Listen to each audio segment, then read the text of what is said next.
हरे कृष्णा। भगवत गीता के इस वीडियो में हम पढ़ना शुरू कर रहे हैं पहले अध्याय के 15वें श्लोक से 1.15। तो यहाँ पर हम पिछली वीडियो में चर्चा कर चुके हैं कि युद्ध की शुरुआत के समय भीष्म आदि यानी कौरवों के शंख बजाने के बाद अब भगवान की एंट्री हुई और भगवान तथा अर्जुन दोनों ने अपने अपने दिव्य शंख बजाए। अब यहाँ पर शंखों का नाम हमें मिलता है, इस तरह की चीज़ें याद करने की कोशिश कीजिए तो उससे हम, क्योंकि भक्ति में एक ये प्रमुख अंग है कि हम भगवान के नाम, रूप, गुण और लीला पर सदैव चर्चा करें। तो इस तरह की चर्चाएं भक्तों में हो सकती हैं। जिन लोगों को पॉलिटिक्स डिस्कस करना होता है वो करते हैं, जिनको और कुछ करना होती है चर्चा वो करते हैं, लेकिन भक्तों को यही अच्छा लगता है कि वो भगवान के नाम, रूप, गुण और लीलाओं पर चर्चा करें। तो यहाँ पर ये नाम हमें मिल रहा है कि भगवान कृष्ण ने अपना 5 जन्य शंख बजाया, यानी भगवान के जो शंख का नाम है वो है 5 जन्य, और अर्जुन ने देवदत्त शंख बजाया। भीम के भी शंख का नाम आ रहा है। अति भोजी एवं अति मानवीय कार्य करने वाले भीम ने पौंड्र नामक शंख बजाया। तो हमें 3 दिव्य शंखों के नाम पता चले। अब 3 श्लोकों को जो है प्रभुपाद जी ने कंबाइन करके इसकी चर्चा की। तो अगले 16, 17, 18 में बताया जा रहा है कि हे राजन, कुंती पुत्र राजा युधिष्ठिर ने अपना अनंत विजय नामक शंख बजाया। यानी यहाँ पर अब युधिष्ठिर के भी शंख का नाम आया अनंत विजय। नकुल और सहदेव ने भी सुघोष एवं मणिपुष्पक शंख बजाए। तो देखिए, पहले ज़माने में जो है शंख सभी दिव्य होते थे और उनके बाकायदा एक नाम होते थे, और इनकी कथाएं भी हैं कि ये कहाँ से प्रकट हुए, क्या हुए, वो और गहराई है जो कोशिश करेंगे कभी और कवर करने की।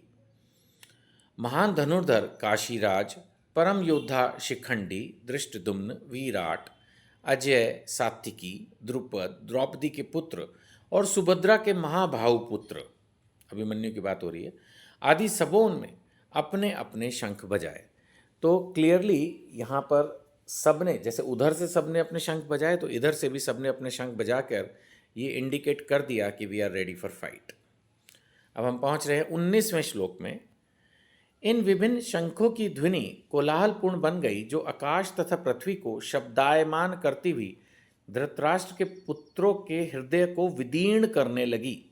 19वां श्लोक देखिए, हमने पढ़ा पहले कि जब भीष्म ने शंख बजाया तो कौरवों को हर्ष हुआ, या ऐसा कुछ नहीं लिखा कि उनके हृदय फट गए या वो घबरा गए, वो डर गए, ऐसा नहीं। लेकिन जब पांडवों ने शंख बजाए तो ऐसा लिखा है कि बहुत कोलाहल ध्वनि हुई, कोलाहलपूर्ण, और इससे क्या हुआ, धृतराष्ट्र के पुत्रों के हृदय को विदीर्ण करने लगी, यानी हृदय फटने लगा डर के मारे। देखिए, आप सबने अनुभव किया होगा कि जब आप सड़क से जाते हैं तो कई बार पुलिस की गाड़ी बराबर से गुजरती है। मेरे ख्याल से इससे आपको कभी घबराहट नहीं होती होगी। सायरन, आई मीन पुलिस की गाड़ी का मतलब पुलिस की गाड़ी सायरन बजाती हुई जब गुजरती है तो आपको कभी घबराहट नहीं होती होगी, क्योंकि आप चोर नहीं हैं, आप अपराधी नहीं हैं, तो आपको क्या, आपका हृदय विदीर्ण नहीं होता है। लेकिन वो सायरन बजाते क्यों हैं, इसके पीछे लॉजिक तो यही है ना, कि जो चोर होता है ना वो उस सायरन की आवाज़ से डर के भागता है, और वो खुद ही बिल्डिंग से या जहाँ भी छुपा है वहाँ से निकल के जब भागता है तो उसको पकड़ना आसान होता है, घबरा जाता है वो। So that is the logic. तो जब इस तरह का साउंड होता है तो जिसके मन में चोर होता है, जो अपराधी होता है, वही घबराता है। तो यहां से भी यही क्लियर हो रहा है कि कौरव के हृदय विदीर्ण होने लगे, यानी वो घबरा गए। और वैसे भी एक चीज और है, वो ये कि जो लोग गलत होते हैं ना उनको सही चीज हजम भी नहीं होती। तो देखा जाए तो दिव्य शंख, अब जैसे हम हैं, हम मंदिर में जाएंगे, वहाँ जोर जोर से घंटे बजते हैं, भगवान की आरतियाँ होती हैं, तो हमें अच्छा लगता है। मैं खैर श्योर तो नहीं हूँ कि किसको क्या फीलिंग होती है, बट मुझे लगता है कि अगर हम किसी को ज़बरदस्ती पकड़ के ले जाएं जिसको भगवान, मंदिर, भक्ति, इन चीज़ों में बिल्कुल इंटरेस्ट ना हो, रुचि ना हो, उसको लगे क्या शोर मचा रखा है, नहीं, वो डिस्को में चला जाए, वहाँ का शोर तो उसको सही लगेगा, लेकिन मंदिर में जब घंटियाँ बजेंगी तो उसको एक इरिटेशन सी होगी। तो ये भी है लॉजिक यहाँ पर कि जो कौरव हैं उनको ठीक नहीं लग रहा है ये सब, है ना, नेचुरल सी बात है, उनको क्यों ही ठीक लगेगा, ऐसे समझ सकते हैं, है ना।